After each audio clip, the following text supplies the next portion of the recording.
warahmatullahi wabarakatuh. Waalaikumsalam warahmatullahi wabarakatuh. Oke, selamat pagi Bapak Ibu semuanya. Perkenalkan di sini saya akan menyampaikan atau menyebarkan pemahaman dan penerapan budaya positif. Itu untuk memenuhi tugas dari modul 1.4 budaya positif yang saya sedang jalankan, yaitu dalam mengikuti program guru penggerak. Oke, untuk persingkat waktu kepada Bapak Ibu, yang mana hari ini saya akan menyebarkan pemahaman dan penerapan budaya positif di sekolah.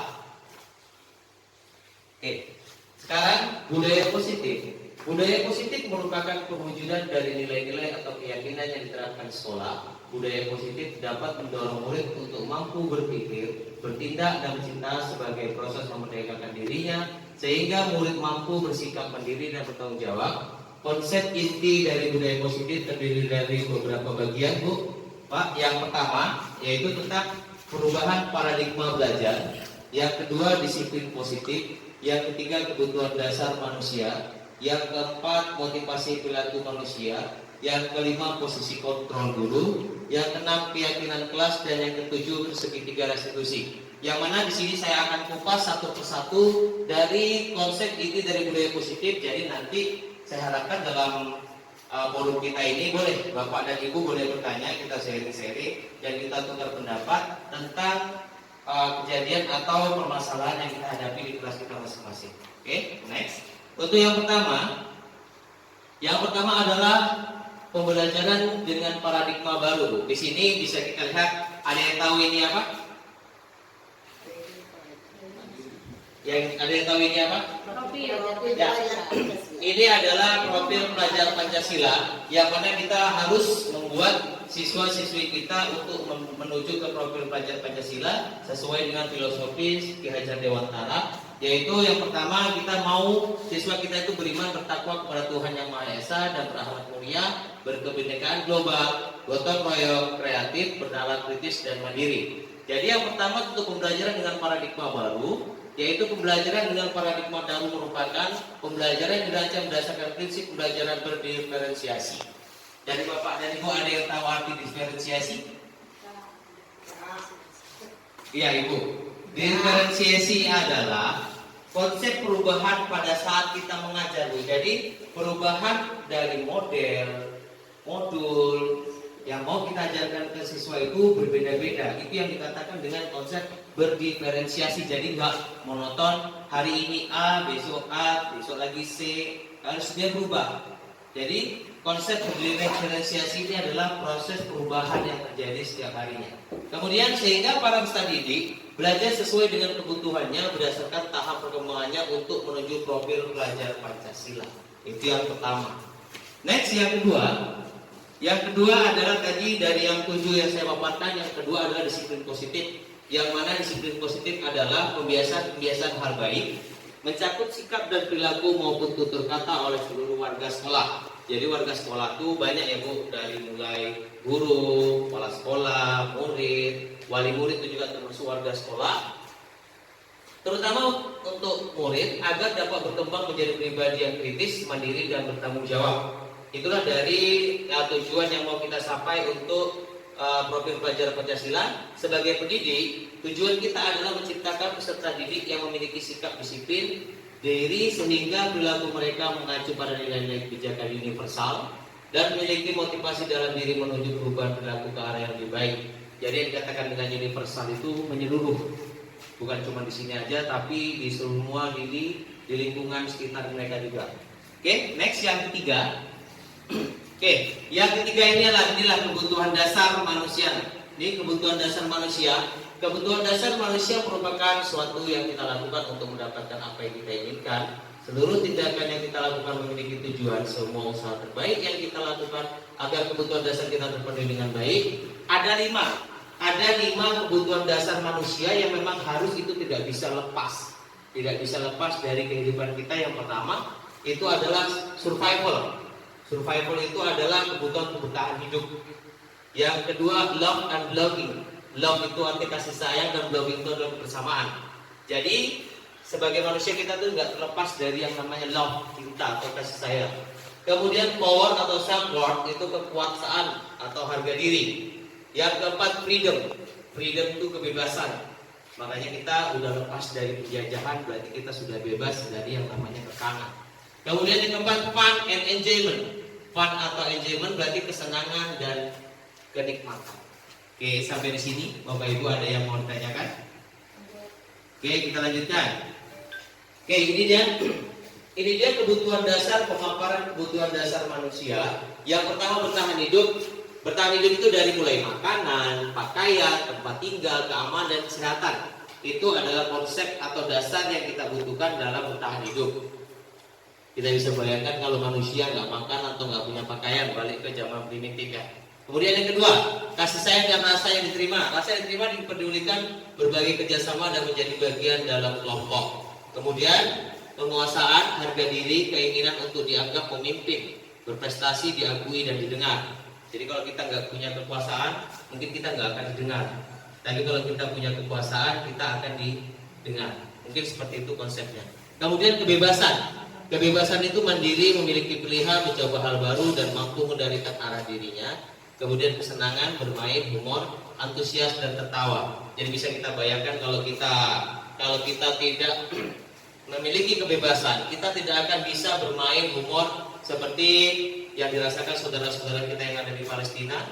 Mungkin karena mereka sekarang sedang dijajah dan tidak ada lagi kebebasan kepada mereka, sehingga mereka tidak bisa bermain humor, antusias dan tertawa seperti yang kita lakukan sekarang. Jelas Bu? Next. Kemudian motivasi perilaku manusia. Di sini ada sebuah ilmuwan mengatakan, menurut Diana Dosen menyatakan ada 3 motivasi perilaku manusia. Yang pertama, untuk menghindari ketidaknyamanan atau hukuman. Yang kedua, untuk mendapatkan imbalan atau penghargaan diri dari orang lain. Kemudian yang ketiga, untuk menjadi orang yang mereka inginkan dan menghargai diri sendiri dengan nilai yang mereka percaya. Jadi ini motivasi perilaku manusia Bu. Ada 3 yang memotivasi perilaku dan dengan manusia, yaitu pertama menghindari ketidaknyamanan atau hukuman, mendapatkan imbalan atau penghargaan dari orang lain, juga menjadi orang yang menginginkan menghargai dirinya sendiri dengan nilai-nilai yang mereka percaya. Oke, next yang kelima. Oke, yang kelima adalah posisi kontrol seorang guru. Sebagai kita seorang guru, kita sebagai orang guru itu kita harus mempunyai 5 posisi kontrol. Yang mana 5 posisi kontrol yang pada harus kita punya pada guru itu, yang pertama penghukum, kemudian pembuat merasa bersalah, teman, pemantau, manajer. Oke, jadi kita akan kupas satu persatu. Yang mana penghukum ini adalah sama-sama kita seorang guru pasti kita tahu, yang mana penghukum ini kita menghukum karakter anak. Jadi hukuman itu dapat membunuh karakter anak. Oke, kita lihat satu persatu ya. Oke, ini dia. Ada 5 posisi kontrol yang harus dimiliki seorang guru. Yang pertama penghukum. Seorang penghukum bisa menggunakan hukum fisik maupun verbal. Fisik itu main tangan, ada yang boleh cubit, pukul, cewek, itu fisik. Kalau verbal itu kita mengeluarkan kata-kata yang membuat si anak atau si murid itu merasa tersakiti lah, kita bilang, membuat dia sakit hati. Jadi orang-orang yang menjalankan posisi penghukum senantiasa mengatakan bahwa sekolah memerlukan sistem atau alat yang lebih mudah menekan murid-murid lebih dalam lagi. Yang kedua, membuat merasa bersalah. Membuat merasa bersalah itulah pada posisi ini biasanya guru akan bersuara lebih lembut. Membuat merasa bersalah akan menggunakan keinginan yang membuat orang lain merasa tidak nyaman, bersalah atau rendah diri. Bisa juga kita katakan dia itu salah, tapi kita buat atau kita keluarkan kata-kata yang bisa membuat dia itu merasa mengakui bahwa dia itu salah. Itu adalah posisi kontrol seorang guru yang kedua. Dan posisi kontrol seorang guru yang ketiga itu adalah teman. Jadi selain guru, kita juga harus bisa harus bisa berpartisipasi dengan murid kita. Kita anggap murid kita itu sebagai teman, tapi dengan batasan. Jadi guru pada posisi ini tidak akan menyakiti murid, namun akan tetap berupaya mengontrol murid melalui persuasi. Posisi teman pada guru biasanya bisa negatif atau positif. Positif di sini berupa hubungan yang baik yang terjalin antara guru dan murid. Jadi seperti saya sampaikan tadi, sebagai seorang guru juga kita harus bisa memposisikan diri kita kepada murid kita itu untuk menjadi temannya. Jadi dia itu merasa kita itu tidak ditakuti lah, guru segan. Kurang lebih seperti itu Bapak Ibu ya. Kemudian posisi kontrol yang keempat, itu pemantau. Pemantau atau memantau berarti mengawasi. Pada saat kita mengawasi, kita bertanggung jawab atas perilaku orang-orang yang kita awasi. Posisi pemantau berdasarkan pada peraturan-peraturan dan konsekuensi. Maksudnya posisi pemantau di sini adalah kita sama-sama tahu sekolah kita punya aturan, jadi kita pantau anak-anak kita. Misal pada saat upacara bendera, sekolah kita punya aturan harus pakai topi dan dasi. Tugas kita sebagai seorang guru adalah memantau siapa murid-murid kita yang tidak menggunakan atribut yang ditentukan. Itulah yang dikatakan dengan memantau. Kemudian posisi kontrol yang kelima, manajer.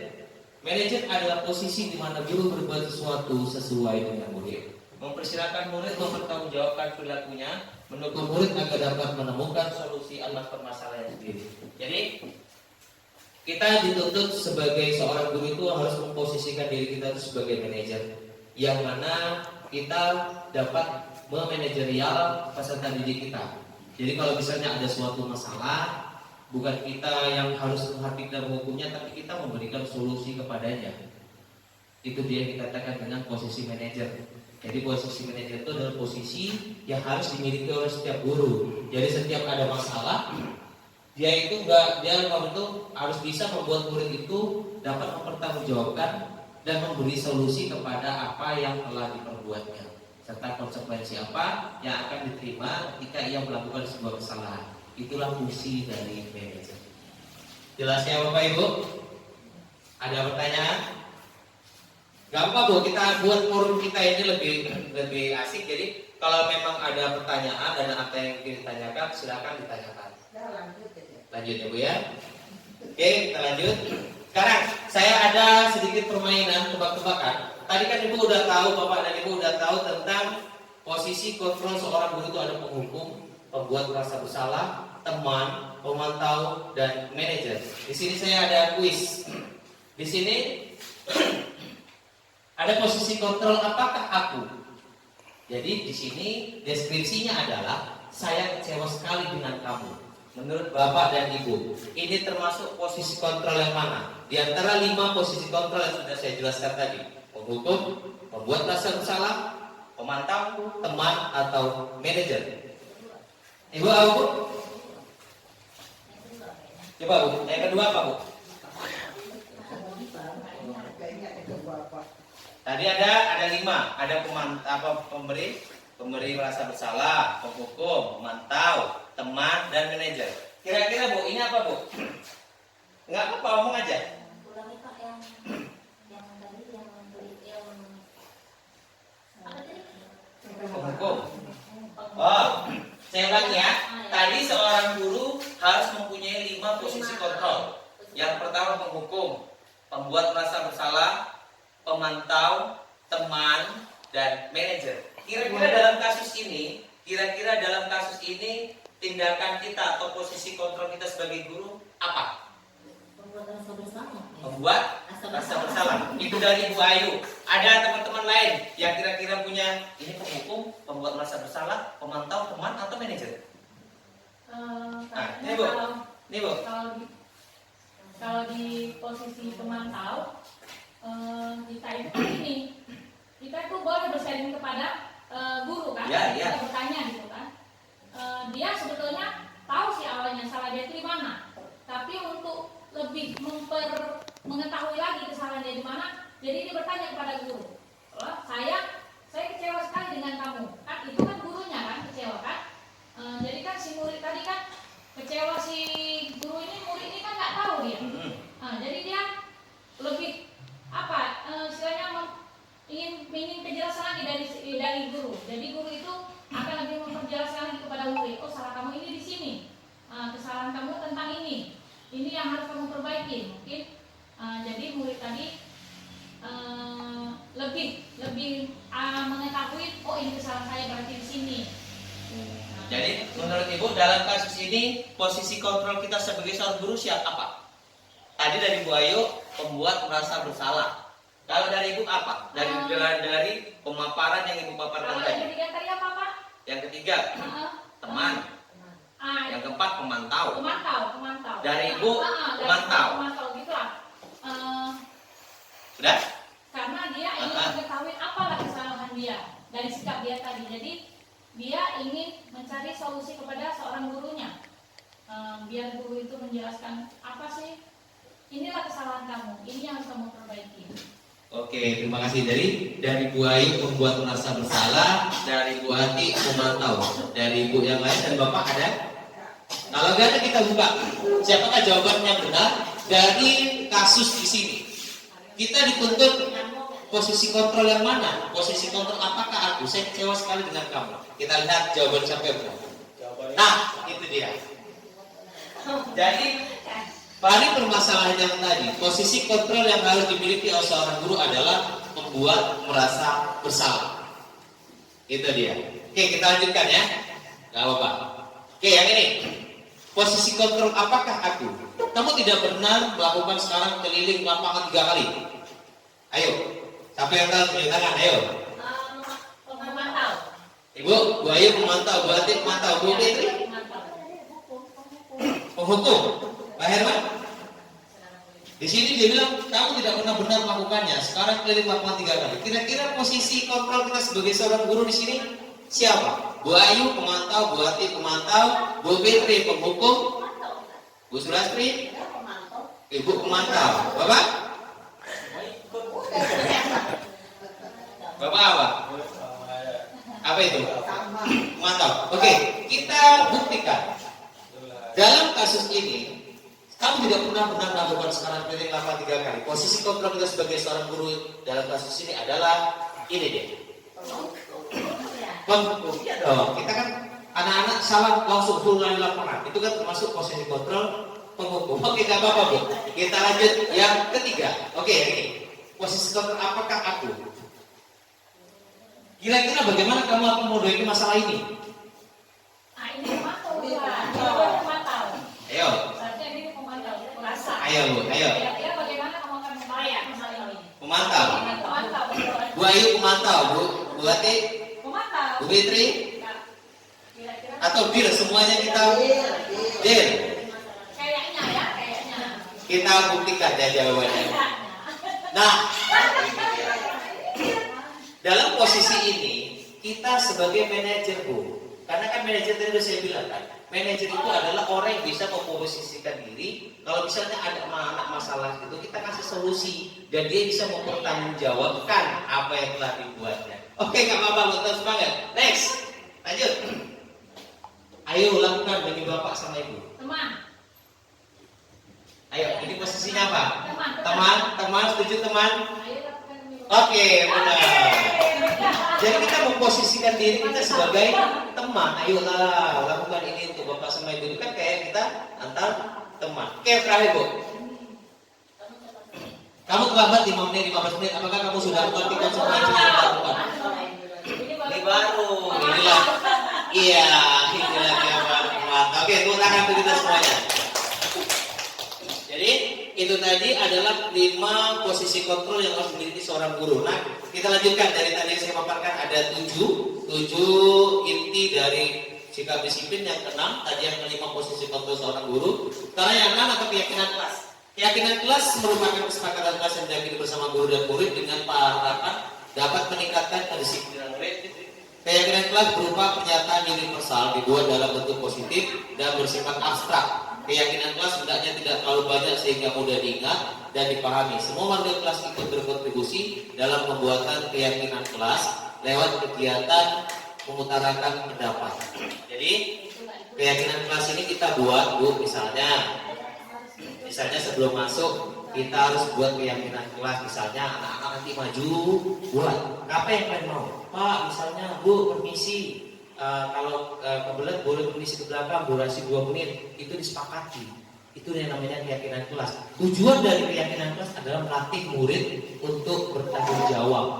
Jadi mereka buat nih, harus begini Pak, harus buat ini, harus buat itu. Setelah kita sepakati bersama, itu dipajang di depan dan itu harus dilaksanakan. Itu yang namanya keyakinan kelas. Paham Bapak Ibu? Lanjut. Oke, yang ke-7 dan yang terakhir ini dari disiplin positif tadi adalah segitiga restitusi. Yang dikatakan dengan segitiga restitusi itu adalah kita membuat pertanyaan-pertanyaan. Restitusi atau segitiga restitusi adalah suatu proses dialog yang dijalankan guru atau orang tua terhadap masyarakat murid yang berdiri dan bertanggung jawab. Itulah proses dari segitiga restitusi. Jadi di sini yang mana segitiga restitusi itu ada 3. Yang pertama menstabilkan identitas, yang kedua validasi kebutuhan, yang ketiga menanyakan keyakinan. Oke, segitiga restitusi membantu murid memiliki tujuan disiplin positif yang memperbaiki dirinya setelah berbuat salah. Kemudian restitusi bukan untuk menebus kesalahan, namun untuk belajar dari kesalahan. Oke, kita bahas satu-satu ya Bu. Yang pertama, terdapat 3 poin dalam segitiga restitusi, yaitu yang pertama menstabilkan identitas, yang kedua validasi tindakan yang salah, yang ketiga menanyakan keyakinan. Kita bahas yang pertama. Jadi Bu, segitiga restitusi tadi fungsinya itu untuk kita berpihak kepada murid. Maksudnya apa? Kalau misalnya kita ada suatu permasalahan murid misalnya, kita pakai tindakan yang pertama menstabilkan identitas. Misal kita ambil satu contoh, ada satu murid upacara nggak bawa topi sama dasi. Kita langsung nggak bisa mengejas dia sebenarnya. Kita harus menanyakan, menstabilkan identitas. Intinya pertanyaan-pertanyaan yang kita buat itu tidak malah membunuh karakternya. Yang pertama kita bisa tanya, berbuat salah itu manusiawi. Kita memotivasi dia. Jangan langsung, oh kamu nggak pakai ini, nggak pakai itu lah. Jadi fungsinya segitiga restitusi itu yang pertama menstabilkan identitas. Jadi kita tanya, berbuat salah itu manusiawi kok. Tidak ada manusia yang sempurna. Bapak Ibu guru juga pernah melakukan kesalahan seperti itu. Bapak Ibu tidak tertarik untuk mencari siapa yang salah, tapi Bapak Ibu ingin mencari solusi dalam permasalahan ini. Jadi dalam kasus ini, dalam segitiga restitusi, sebenarnya kita sebagai seorang guru juga salah. Kita selalu menghukum anak kita tanpa mempertanyakan kenapa dia melakukannya, kan tidak. Kemudian kita tidak memotivasi dia gitu, karena kan nggak pakai topi dan dasi bukan cuma dia gitu, banyak. Jadi itu maksudnya menstabilkan identitas dari segitiga restitusi. Yang kemudian yang kedua, validasi tindakan yang salah. Jadi kita tanyakan dulu sama dia. Kamu pasti punya alasan mengapa melakukan hal itu. Jangan langsung kita menghukum, mengejas dia. Kenapa nggak dibawa? Langsung kita marah-marah, itu tindakan yang salah sebenarnya. Kemudian yang kamu lakukan pasti ada sebabnya. Jadi kita tanya dulu, apa alasan dia nggak bawa topi sama dasi? Gitu. Pasti dia punya alasan. Kemudian kamu patut bangga pada dirimu sendiri karena kamu sudah melakukan sesuatu hal yang baik. Kita kasih motivasi. Jangan kita langsung omelin dia, jangan langsung kita marah-marahin dia. Itulah dari fungsi dari segitiga restitusi dalam filosofis pemikiran Ki Dewantara. Kemudian yang ketiga yang menanyakan keyakinan. Nah, jadi tadi kan kita sudah buat keyakinan kelas. Bahwasanya harus buat seperti ini, harus disiplin, bertanggung jawab. Jadi kita tanya sama dia, apa keyakinan kelas kita? Nanti kan dia ingat tuh, yang udah dibuat kelas. Harus begini Bu, harus buat ini Bu, tapi nggak dijalankannya. Jadi nilai-nilai apa yang telah kita sepakati, yang udah kita buat di kelas tadi. Kemudian kesepakatan kelas mana yang kamu langgar, baru kita tanya. Kita udah buat kesepakatan harus mandiri, tanggung jawab, apa kamu langgar. Jadi di situ kamu jadi orang yang seperti apa. Jadi kita motivasi dia. Oke, paham kira-kira sampai di sini Bu? Tentang segitiga restitusi. Oke, insya Allah paham. Jadi Bapak Ibu terima kasih. Jadi dari yang sudah saya paparkan tentang disiplin positif yang harus kita terapkan di sekolah, kemudian posisi kontrol kita sebagai seorang guru. Kalau kita sebagai orang guru, kemudian kita dituntut itu, guru sekarang tidak boleh menuntut kepada murid, tapi kita harus menuntut. Bisa bedakan antara menuntut dan menuntut. Jadi kita nggak boleh menuntut misalnya, kamu kok bodoh kali, harusnya begini. Dalam kurikulum Merdeka, kita tidak boleh menuntut siswa. Yang dibolehkan kita menuntut siswa. Nah, itu dia tadi Bu. Jadi sampai di sini kira-kira Bapak Ibu ada yang unek-unek yang ingin disampaikan atau ada penjelasan saya yang kurang dipahami, ada yang perlu kita perbaiki dalam pemaparan materi saya tentang budaya positif di sekolah kita.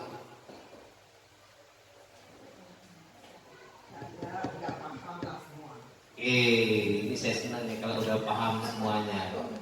Jadi terima kasih kepada Bapak Ibu semuanya yang telah mau dan ikut aktif dalam pemaparan materi saya mengenai budaya positif di sekolah, yang mana semoga dari pemaparan materi yang telah saya sampaikan ke dalam budaya positif di sekolah dapat kita terapkan di kelas kita masing-masing, sehingga dapat kita wujudkan murid-murid kita yang sesuai dengan filosofis Ki Hajar Dewantara tentang cita-cita pendidikan, yaitu belajar Pancasila yang memiliki kepribadian mandiri, bertanggung jawab, kreatif, bernalar, kritis.